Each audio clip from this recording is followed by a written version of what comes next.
अस्सलाम वालेकुम YouTube family, how are you? I hope you are fine by the grace of almighty Allah. मैं हूं doctor Rukhsana और आज हम बात करेंगे स्किन की बहुत ही एक आम पाई जाने वाली कंप्लेन जो कि ज़्यादातर जो है फीमेल्स में पाई जाती है, जिसको कि मिलाज़मा कहते हैं। मिलाज़मा आमतौर पर यंग बच्चियों में और लेडीज़ में पाई जाती है।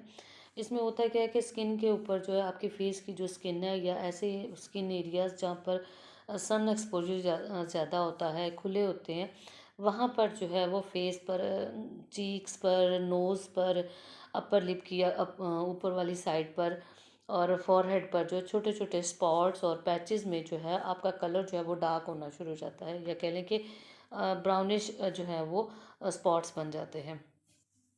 इसको आप डिस्कलरेशन भी कह सकते हैं, इसको हाइपर पिगमेंटेशन भी कह सकते हैं।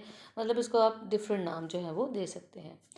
मेलाज़्मा के ट्रीटमेंट जब भी आपने करवाना होता है तो सबसे पहली चीज़ ये देखी जाती है कि इसकी इन्वेस्टिगेशन अच्छी हो। मीन्स इसके पीछे जो मेलाज़्मा के पीछे जो बिहाइंड रीज़न होता है, जो जिस वजह से मेलाज़्मा हुआ है, उसको पहले फाइंड आउट करना ज़रूरी है, उसको रूल आउट करना ज़रूरी है। जब तक आप उस रीज़न को ख़त्म नहीं करेंगे, मिलाज़मा कभी भी आप जितने मर्ज़ी एक्सटर्नल और इंटरनल मेडिसिन ओरल जो है वो लेते रहें, कभी भी ठीक नहीं होगा। समटाइम्स ये होता है कि किसी क्रॉनिक बीमारी की वजह से भी मिलाज़मा हो जाता है, तो इसलिए उसकी जो है इन्वेस्टिगेशन प्रॉपर तरीके से होनी चाहिए। इसके अलावा मेलाज़्मा जो है वो बेसिकली है क्या कि आपका जो स्किन टोन है वो जो है वो सिलेक्ट होता है, या कह लें कि आप गोरे हैं या काले हैं। इसके लिए आपकी स्किन के अंदर जो है कुछ अल्लाह ताला ने एक सेल्स जो हैं वो पैदा किए हुए हैं, जिनको मेलेनोसाइट्स कहते हैं। ये मेलेनोसाइट्स जो हैं एक ख़ास किस्म का मादा पैदा करते हैं, जिसको मेलानिन कहते हैं। अगर आप में मेलानिन जो है वो ज़्यादा मिकदार में पाया जाता है तो आपकी जो स्किन टोन होगी, जो रंग होगा, वो गहरा होता जाएगा, या कह लें कि सांवला और फिर काले रंग की तरफ जाना शुरू कर देता है वो इंसान जिसमें मेलानिन ज़्यादा होता है। जित जो जो जो है आप इसमें देखेंगे मेलानिन जो है आपकी बॉडी के अंदर कम होता जा रहा है, तो उतना ही रंगत जो है बॉडी की वो गोरी होगी, फेयर होगी, कॉम्प्लेक्शन उसका साफ होगा। तो डिपेंड्स के आपका जो मेलेनोसाइट्स हैं वो मेलानिन कितना प्रोड्यूस कर रहे हैं। तो आप गोरे और काले रंग को जो है मेलानिन के साथ आप कंपेयर कर सकते हैं कि मेलानिन जितना होगा उतना ही फेयरनेस जो है वो डिपेंड करती है, और काला रंग जो है डिपेंड करता है इस पर। एक चीज़ और यहाँ पे मैं बता दूं कि जो फेयर लोग होते हैं, जिनका कॉम्प्लेक्शन फेयर होता है, लाइट होता है, गोरे होते हैं, उनमें जो है स्किन कैंसर होने के चांसेस जो हैं वो ज़्यादा होते हैं, क्योंकि उनमें मेलानिन जो है वो कम होता है। और जो गंदमी रंगत के लोग हैं, जैसे हम लोग व्हीटिश लोग हैं, या कह लो कि थोड़ा गहरी रंगत के लोग होते हैं, उनमें चूँकि मेलानिन ज़्यादा होता है, तो वो सन एक्सपोजर और दूसरी चीज़ों से जो है स्किन को बचा के रखते हैं, तो उनमें कैंसर के चांसेस, स्किन कैंसर के चांसेस जो है काफ़ी हद तक कम हो जाते हैं। सबसे पहले हम डिस्कस करते हैं इसके कॉजेज़ या असबाब को, कि किस वजूहात की वजह से जो है वो ये आपको मिलाज़मा जो है वो हो सकता है। सबसे पहली चीज़ जो हम इसमें देखते हैं वो है मेल न्यूट्रिशन, यानी आपका जो डाइट है, जो आप खाना पीना ले रहे हैं वो ठीक नहीं है, वो बैलेंस नहीं है, या यूँ कह लें कि वो आपको सही तरीके से डाइजेस्ट नहीं हो रहा, और आपका जो है डाइजेस्टिव सिस्टम ठीक नहीं है, तो उस सूरत में भी जो है फेस के ऊपर इस तरह तरीके के स्पॉट्स और पैचेस जो हैं वो बन जाते हैं। दूसरी चीज़ जो कि बहुत ही इंपॉर्टेंट है मिलाज़मा के हवाले से, वो है सन एक्सपोजर। ऐसे लोग जो डायरेक्ट सूरज के कांटेक्ट में रहते हैं, जिन जो धूप में ज़्यादा काम करते हैं, जैसे हमारे किसान होगी, लेडीज़ जो खेतों में काम करती हैं, या बाहर धूप में ज़्यादातर जो लोग रहते हैं, उनके अंदर जो है मेलाज़्मा बहुत ज़्यादा देखने में मिलेगा आपको। थर्ड चीज़ आ जाती है ड्यूरिंग प्रेगनेंसी। फीमेल के अंदर जब प्रेगनेंसी का जो टाइम पीरियड होता है 9 मंथ्स का, उसमें ऑस्ट्रोजन और प्रोजेस्ट्रोन जो है, तीन दोनों जो हार्मोन्स हैं, वो उनका लेवल जो है वो बैलेंस नहीं रहता, या क्योंकि कह लें कि फ्लक्चुएट करता रहता है। तो उस सूरत में भी जो है वो ऐसी फीमेल के फेस के ऊपर आपको जो है वो मिलाज़मा के साइंस आपको मिलेंगे, और पैचेस और स्पॉट्स मिल सकते हैं। इसके अलावा मीनोपॉजल एज, जिसको बंदिश हैज़ का ज़माना कहा जाता है, जब आहिस्ता आहिस्ता फीमेल के जो मेंसेस हैं वो बंद होना शुरू होते हैं, तो उसमें जो है वो ये आपको कंप्लेन मिलेगी। इसके अलावा फर्टाइल एज, यानी कि जब भी जो है एक औरत जो है कह लें कि पुबर्टी से लेकर बंदिश हैज़ तक का जो दरमियानी पीरियड होता है, जिसमें वो एक फीटस को जो है वो पैदा कर सकती है, एक बच्चा पैदा करने की जो एज होती है उसमें जो है मिलाज़मा की जो कंप्लेंट बहुत ज़्यादा मिलती है आपको लेडीज़ में। इसके अलावा थायराइड की जितनी भी कंप्लेंट्स हैं थायराइड के हवाले से, उन तमाम में जो है आपको फेस के ऊपर जो है पिंपल्स, एक्ने के साथ साथ मेलास्मा भी मिलेगा। स्ट्रेस इसका बहुत बड़ा एक सबब बन सकता है। जो लोग बहुत ज़्यादा टेंशन में, डिप्रेशन में रहते हैं, उनमें भी मेलास्मा मिलता है।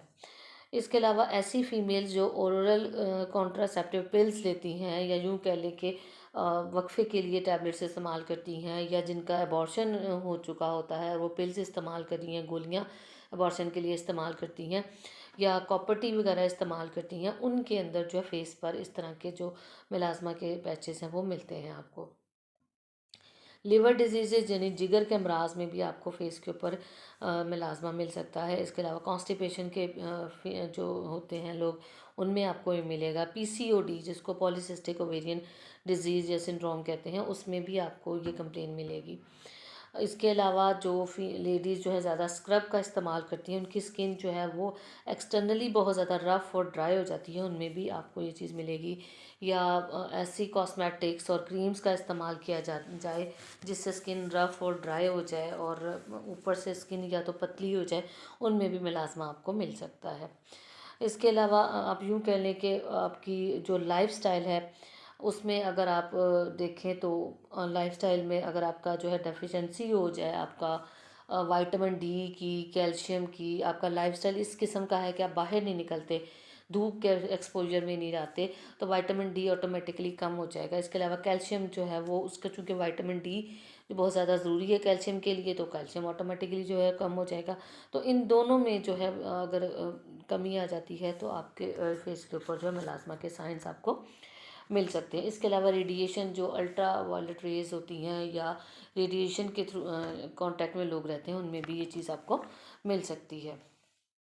अब आते हैं मेडिसिन्स के हवाले से बात करते हैं। मेडिसिन्स में एक मेडिसिन हमारी बहुत ही फेमस और बहुत इफेक्टिव है, वो है बर्बरस एक्फोलियम। एक्फोलियम जो है इसको क्यूपोटेंसी में हम 10 ड्रॉप्स 3 दफ़ा दिन में इस्तेमाल करवा सकते हैं। आधे गिलास पानी में डालकर इसको पिए, बहुत अच्छे रिजल्ट्स मिलेंगे। इसके अलावा अगर इसी मदर टिंचर को आप किसी कह लें कि अर्के गुलाब के साथ मिक्स करके, यानी हाफ हाफ मेडिसिन ले लें और हाफ जो है वो पानी अर्के गुलाब इसमें डाल के मिक्स करें, और कॉटन लेके उसको एक्सटर्नली आप मुतासरा हिस्से पर लगाएं, और कुछ देर के बाद आप साफ़ पानी से उसको वॉश कर लें, तो आपको बहुत अच्छे रिजल्ट्स मिलेंगे। और इसको प्रोसीजर को आप दिन में 3 मरतबा या मिनिमम जो है 2 दफ़ा इस्तेमाल करें। जब आपके जो सिम्टम्स जो हैं वो आहिस्ता आहिस्ता कम होना शुरू हो जाए तो उसकी रेपिटेशन को कम कर दें। दूसरी मेडिसिन आ जाती है हमारी थूजा 200। इसको रात को 4 ड्रॉप्स आप ने लेने हैं, सिर्फ एक डोज आप दिन में ले सकते हैं इसको, यानी रात के टाइम। तीसरी मेडिसिन हमारी आ जाती है कॉलोफाइलम और सीपिया। कॉलोफाइलम लेनी है आपने 30 पोटेंसी में, और सीपिया लेनी है 200 पोटेंसी में।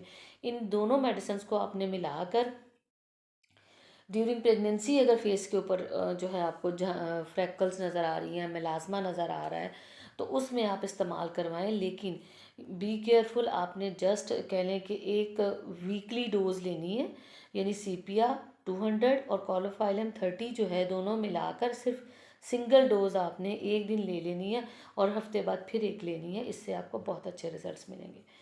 तीसरी फोर्थ मेडिसिन हमारी आ जाती है पल्सिटिला। पल्सिटिला को 200 पोटेंसी में इस्तेमाल किया जा सकता है। इसको 4 ड्रॉप्स आप दिन में 3 दफ़ा इस्तेमाल करवा सकते हैं। अगर हार्मोनल डिसऑर्डर की वजह से जो है वो कुछ इश्यूज़ हो रहे हैं, आपके फेस के ऊपर आ रहे हैं, मेलास्मा हो रहा है, तो उसमें बहुत अच्छा रिजल्ट देती है।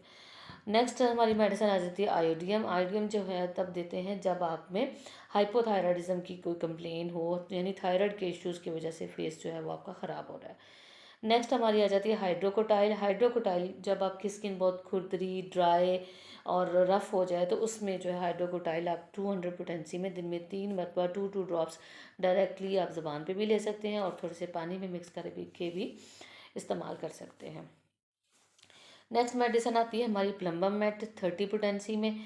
ये मेडिसिन हम तब यूज़ करते हैं जब मीनोपॉजल एज की तरफ कोई फीमेल जा रही होती है, यानी कि मीनोपॉजल एज में जब एस्ट्रोजन प्रोजेस्टेरोन जो है वो डिस्टर्ब हो जाते हैं, और इनमें मेलानिन जो है वो कह लें कि बहुत ज़्यादा अपना कह लें कि उस एरिया को मुतासिर करता है, तो उस एरिया से जो है वो मेलानिन की प्रोडक्शन को आहिस्ता आहिस्ता ग्रेजुअली इसको कम करके आपके फेस पे ग्लो लाती है, बहुत अच्छा रिजल्ट देती है ये मेडिसिन। ये थी आज की वीडियो जिसमें हमने डिस्कस किया आपके मेलाज़्मा के हवाले से। स्किन की बहुत ही एक कह लें कि कॉम्प्लिकेशन पैदा हो जाती है जब ये लंबे अरसे तक रहती हैं, तो इंसान को बहुत ज़्यादा इन्फीरियरिटी कॉम्प्लेक्स और साइकोलॉजिकल इश्यूज़ भी होना शुरू हो जाते हैं क्योंकि उसका फेस साफ नहीं रहता। अब हम बात करते हैं कुछ प्रिकॉशनरी मेजर्स को, देखते हैं कि प्रिकॉशनरी मेजर्स हम कौन कौन से ले सकते हैं। इसमें ये है कि आप अपने स्टमक को ठीक रखें, खाना पीना आपका इस किस्म का हो कि जिससे आपके स्टमक पर, आपके मैदे पर बोझ ना पड़े। पानी का इस्तेमाल ज़्यादा करें, सन एक्सपोजर से दूर रहें, यानी धूप में निकलें तो कुछ ना कुछ फेस के ऊपर लगा के कोई सन ब्लॉक वगैरह लगा कर जो है फिर निकलें। इसके अलावा स्ट्रेस से दूर रहें, अपनी डाइट के अंदर जो है वेजिटेबल्स वगैरह का इस्तेमाल ज़्यादा करें, और जो मुतासरा आपको कंप्लेन हो रही है उसके बिहाइंड द रीज़न जो है आपको कंप्लेन जो है, चाहे वो कोई क्रोनिक डिजीज़ है, चाहे आपका जो फेशियल वगैरह की चीज़ें हैं, उन चीज़ों को रूल आउट करके उसको जो है सबसे पहले ठीक करें, तो इंशाल्लाह ताला आपको बहुत अच्छे रिज़ल्ट्स मिलेंगे बगैर किसी मेडिसिन के। अल्लाह ताला आपके लिए और हमारे लिए आसानियाँ पैदा फरमाए। अल्लाह हाफ़िज़।